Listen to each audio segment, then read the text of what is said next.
এটা আমরা কি শুনছি? একদমই তাই, মানে আমি তো পুরো অবাক আজকে টাইটেলটা দেখে, মানে পুরো টাইটেলটা কিন্তু একদম অবাক করার মতো। তো চলো তোমাদেরকে আগে দেখি, মানে বলে দিই আজকে টাইটেলটা। বলছে প্রথমে কাবা শরীফ কি হিন্দু মন্দির ছিল আর পরে কি মুসলিমরা দখল করলো? মানে এটা কিন্তু একটা মানে জিজ্ঞাসা, বড় একটা জিজ্ঞাসা চিহ্ন কিন্তু দেওয়া হচ্ছে, মানে একটা রহস্যময় একটা মানে কিছু বলতে। হ্যাঁ একদমই তাই, মানে পুরো অবাক করা কিন্তু আজকের ভিডিওটা। তো ভিডিওটা আশা করা যায় তোমাদের আমাদের সকলেরই ভীষণই ভালো লাগবে। তো অবশ্যই ভিডিওটা পুরো দেখতে হবে। তো বেশি কথা একদমই বলা যাবে না, আগে ভিডিওর দিকে ফোকাস করতে হবে। তো আমাদের মেইন ভিডিও ডেসক্রিপশন বক্সে চলে আসবে, প্লিজ তোমরা ওখান থেকে চেক আউট করে নিও। তো বেশি কথা না বলে চলো আজকের ভিডিওটা দেখা যাক। আসসালামু আলাইকুম ওয়া রাহমাতুল্লাহি ওয়া বারাকাতুহু। নাহমাদুহু ওয়া নুসাল্লি আলা রাসূলিহিল কারীম, আম্মা বাদ। অনেক হিন্দু বলেন যে কাবা শরীফের ভিতরে 360টি মূর্তি ছিল, সুতরাং কাবা শরীফ ছিল হিন্দুদের মন্দির। মুহাম্মদ সাল্লাল্লাহু আলাইহি ওয়াসাল্লাম এবং তার দলবল নিয়ে কাবা শরীফ থেকে মূর্তি পূজাগুলো অপসারিত করেছেন। সুতরাং মুহাম্মদ সাল্লাল্লাহু আলাইহি ওয়াসাল্লামের আগে পর্যন্ত কাবা শরীফ হিন্দুদের মন্দির ছিল, যাকে মুসলমানরা গায়ে জোরে নিজেরা দখল করে নিয়েছে।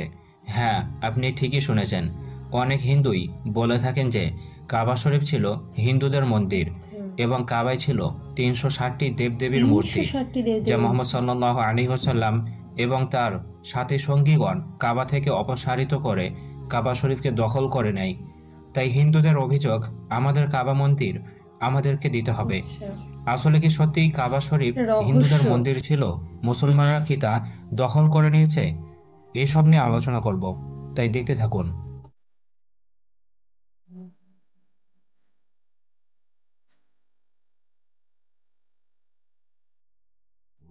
হ্যাঁ, এটা সঠিক তথ্য যে কাবার মধ্যে এবং আশেপাশে ছোট বড় 360টি দেবদেবীর মূর্তি ছিল, কিন্তু তার মানে কখনো এই নয় যে কাবা হিন্দুদের মন্দির ছিল। আমরা বিষয়টি ধীরে ধীরে পরিষ্কার করব ইনশাআল্লাহ। হিন্দুদেরকে সঠিক তথ্যটি জানার আগে কয়েকটি প্রশ্ন করতে চাই। নাম্বার 1, বর্তমান হিন্দু ধর্মগ্রন্থে হিন্দু শব্দটাই নেই, তাহলে আপনার ধর্মের নাম হিন্দু ধর্ম হলো কিভাবে? নাম্বার 2, প্রথমে এটা প্রমাণ করুন যে আপনার ধর্মের নাম হিন্দু ধর্ম, তারপর কাবাকে হিন্দু মন্দির বলে প্রমাণ করবেন। নাম্বার 3, যদি আপনার ধর্মের নাম হিন্দু ধর্ম না হয় তাহলে কাবা হিন্দু মন্দির বা হিন্দুদের মন্দির হলো কিভাবে?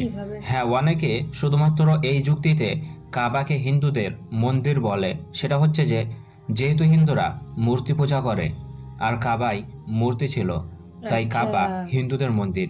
কিন্তু এই হিন্দু মানুষগুলো এটাও জানে না যে হিন্দু ধর্মে মূর্তি পূজা করার কোনো প্রমাণই নেই।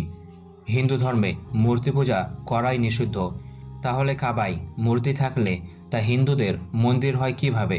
যদি হিন্দু ধর্মে মূর্তি পূজা করার উল্লেখ থাকতো তাহলে না হয় ভাবতাম যে কাবা হিন্দুদের মন্দির হলেও হতে পারে। সুতরাং কাবায় মূর্তি ছিল, এটা হিন্দু ধর্ম বিরোধী কাজ, হিন্দু ধর্ম স্বীকৃত নয়। হিন্দু ধর্মে মূর্তি পূজা করাই নিষিদ্ধ, তাই নবী মুহাম্মদ সাল্লাল্লাহু আলাইহি ওয়াসাল্লাম এবং তার দলবল কাবা শরীফ থেকে 360টি মূর্তি অপসারিত করে আসল সনাতন ধর্মেরই আদেশ পালন করেছে। যদি আপনি সত্যিই সনাতন ধর্মের অনুসারী হয়ে থাকেন তাহলে আমাদের কোরআনের কিছু প্রশ্ন আপনাকে করতে চাই, যে প্রশ্নগুলো মহান আল্লাহ তাআলা বলেছেন। দেখুন মহান আল্লাহ তাআলা কি বলেছেন। কুল আরাইতুম শুরাকাআকুমুল্লাযীনা তাদউনা মিন দুনিল্লাহ, তাদেরকে বলুন তোমরা আল্লাহকে বাদ দিয়ে তোমাদের যেসব শরীককে ডাকো, কখনো কি তোমরা তাদের সম্পর্কে ভেবে দেখেছো? আরুনি মাযা খলাকু মিনাল আরদি আম লাহুম শিরকুম ফিস সামাওয়াত, আমাকে দেখাও তারা পৃথিবীতে কি সৃষ্টি করেছে, অথবা মহাবিশ্ব সমূহে তাদের কোনো অংশ আছে কি? আম আতাইনাহুম কিতাবাম ফাহু আলা বাইয়িনাতিম মিন, নাকি আমি তাদেরকে এমন কোনো গ্রন্থ দিয়েছি যার প্রমাণের উপর ওরা নির্ভর করে? বাল ইয়াদু যালিমুনা বা'দুহুম বা'দান ইল্লা গুরুরা, বরং জালিমরা একে অন্যকে প্রতারণা ছাড়া আর কিছুই প্রতিশ্রুতি দেয় না। সূরা ফাতির আয়াত নাম্বার 40।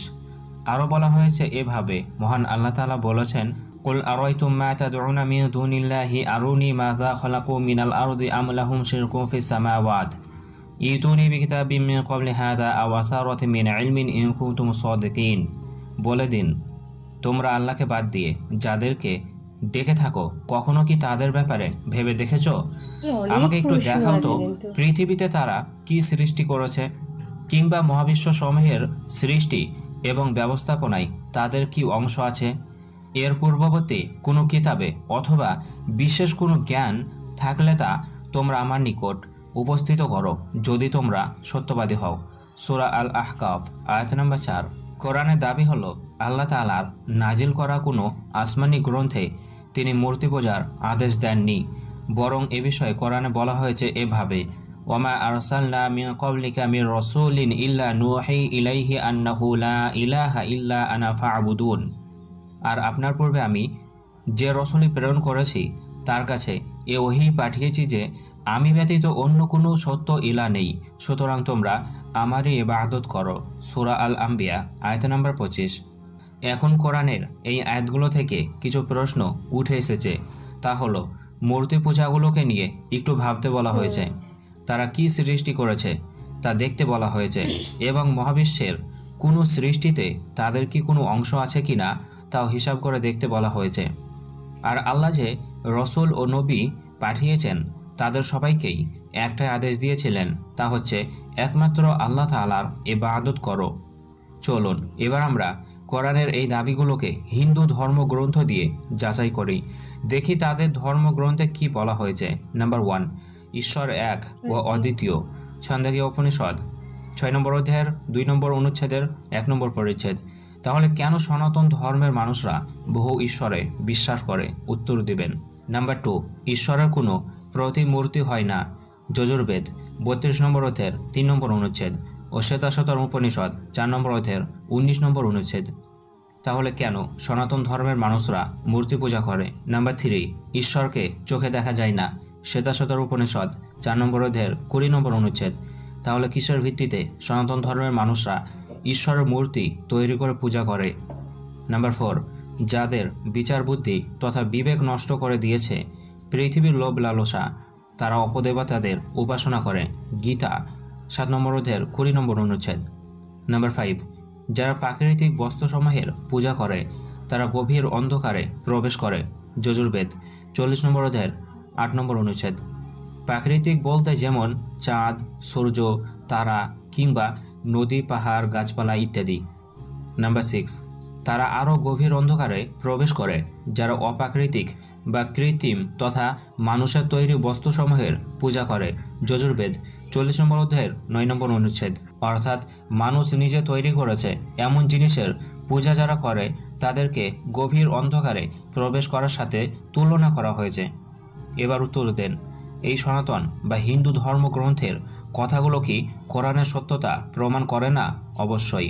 এই হিন্দু ধর্মগ্রন্থের কথাগুলো দেখে এটা স্পষ্টভাবে প্রমাণিত হলো যে মূর্তি পূজা হিন্দু ধর্মের অংশ নয়। এবার বলুন, যদি মূর্তি পূজা হিন্দু ধর্মের অংশ না হয় তাহলে মূর্তি থাকার কারণে কাবা হিন্দুদের মন্দির হয় কিভাবে? আরে ভাই, মূর্তি পূজা হিন্দু ধর্মে করাই নিষিদ্ধ, তাহলে কাবায় যদি কেউ মূর্তি রেখে দেয় তাহলে সেটা হিন্দুদের কাবা হয় কিভাবে?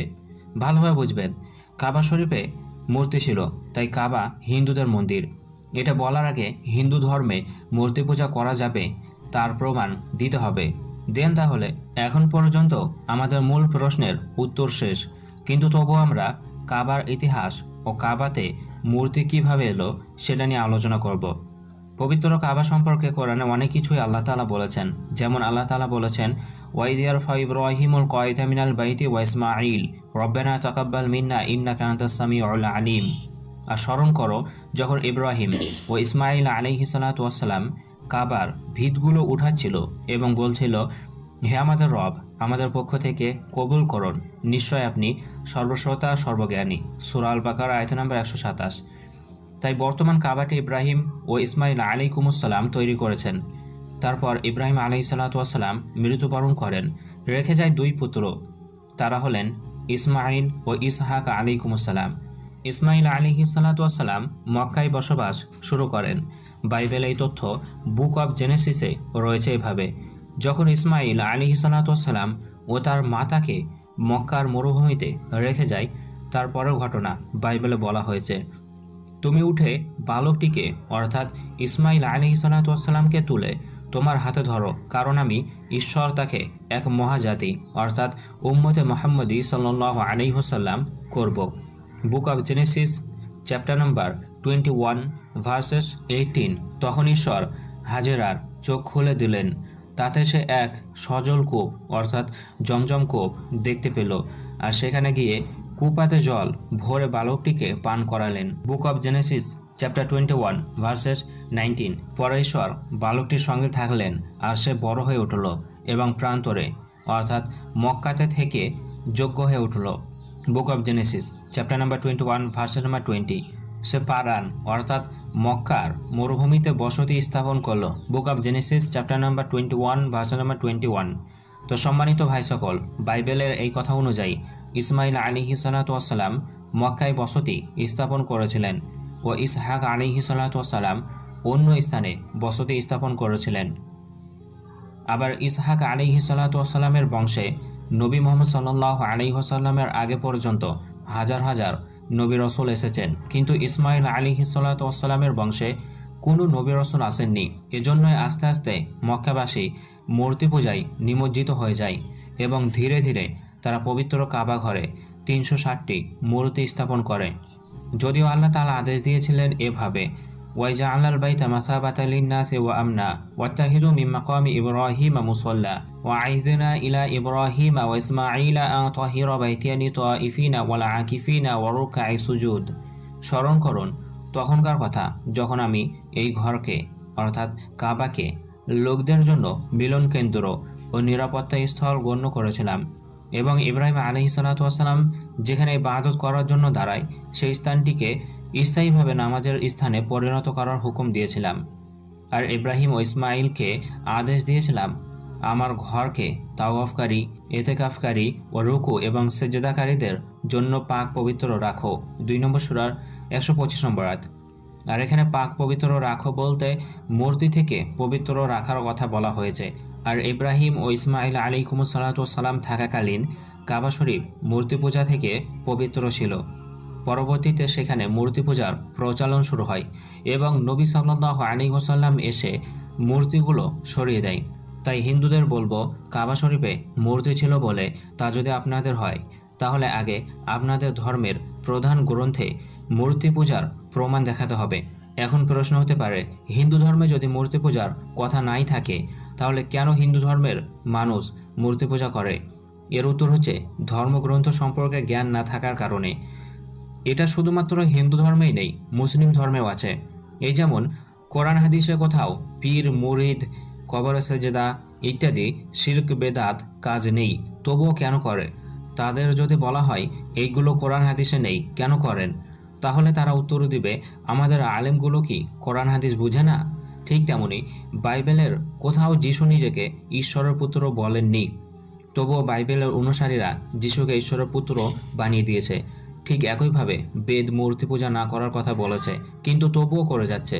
এখন প্রশ্ন, মূর্তি পূজা বা পীর মুরিদ বা যিশু ঈশ্বরের পুত্র যদি এইগুলো সব ধর্মগ্রন্থে না থাকে তাহলে আমাদের ধর্মগুরু বা পণ্ডিত কেন তা বলে না? তারা তো ধর্মগ্রন্থ পড়েছে, তারা কেন গোপন রাখে? তার উত্তর হচ্ছে তার ইনকাম বা লাভ। যদি কেউ বলে দেয় পীর মুরিদি কোরআন হাদিসে নেই, তাহলে কি সে আর মোটা মোটা টাকা হাদিয়া পাবে? যদি কেউ বলে দেয় মূর্তি পূজা বেদে নেই, তাহলে কি সে আর বিভিন্ন উপহার পাবে? যদি কেউ বলে দেয় যিশু ঈশ্বরের পুত্র নয়, তাহলে কি খ্রিস্টান পণ্ডিতগুলো টাকা ইনকাম করতে পারবে? সবাই আপন আপন দলকে টিকিয়ে রাখার জন্য সাধারণ মানুষকে ধোঁকা দিয়ে রেখেছে এবং এদিক সেদিক করে মিথ্যা, জয়ীফ বা বানানো হাদিস বানিয়ে নিয়েছে। তাই সঠিক জানার সময় চলে এসেছে। বেশি বেশি প্রশ্ন তুলুন, সঠিক বের হয়ে আসবে। আশা রাখি বুঝতে পেরেছেন। আজকের মতো এই পর্যন্তই। তো বন্ধুরা, তোমরা তো দেখলে কত প্রশ্নের সম্মুখীন আজকে কিন্তু সকলে, আমরা সকলেই হলাম। হ্যাঁ, কিন্তু ভিডিওতে একটা কথা বললো যে কাবা যেহেতু মূর্তি ছিল এর জন্য হিন্দুরা দাবি করেছিল যে কাবা শরীফ তাদের। একদম, মানে হিন্দুরা যেহেতু মূর্তি পূজা করে, তার ওখানে 360টি মূর্তি ছিল, তো তার জন্য কিন্তু ভাবছে যে ওটা হয়তো বা ওনাদের। কিন্তু ব্যাপারটা হয়েছে যে মুসলিমরা কিন্তু বারবার একটা কথাই বলছে যে তোমরা যদি হিন্দু হয়েই থাকো আর তোমরা যদি মূর্তি পূজা করেই থাকো তবে কিন্তু তোমাদেরকে প্রমাণ দিতে হবে। হ্যাঁ, আর সেটা কিন্তু হিন্দু ধর্মের মধ্যে ছিল না, কোনো প্রমাণই নেই যে হ্যাঁ, মূর্তি পূজার। একদমই তাই। তো মানে এখানে কিন্তু বিস্তারিত অনেক প্রশ্ন কিন্তু আজকে মানে উল্লেখ করা হয়েছে, যে প্রশ্নের সম্মুখীন হয়েছে ওনারাও হয়েছে এবং অনেক উত্তরও দিয়েছে। তো এরকম অনেকেই আছে যাদের মধ্যে এরকম প্রশ্ন আছে, মানে আমরাই যেহেতু আজকে খুব এক্সাইটেড ছিলাম যে এরকম কোনো ব্যাপার যে আগে সেটা হিন্দুদের ছিল সেটা নাকি মুসলিমদের হয়ে গেছে। তো এরকম প্রশ্ন সবার মধ্যেই থাকে। তো তোমাদের মধ্যে যদি এরকম কোনো প্রশ্ন থাকে সেটা অবশ্যই আমাদেরকে জানিও। একদম। আর ভিডিওটা কেমন লাগলো সেটা তো অবশ্যই আমাদেরকে জানিও। নেক্সট তোমরা কী ধরনের ভিডিও দেখতে চাও সেটা আমাদের কমেন্ট সেকশনে গিয়ে বলতে হবে। আর আমাদের দুজনের ভিডিও তোমাদের কেমন লাগে সেটা অবশ্যই আমাদেরকে জানিও। তো চলো আজকের মতো এখানেই, বাই বাই।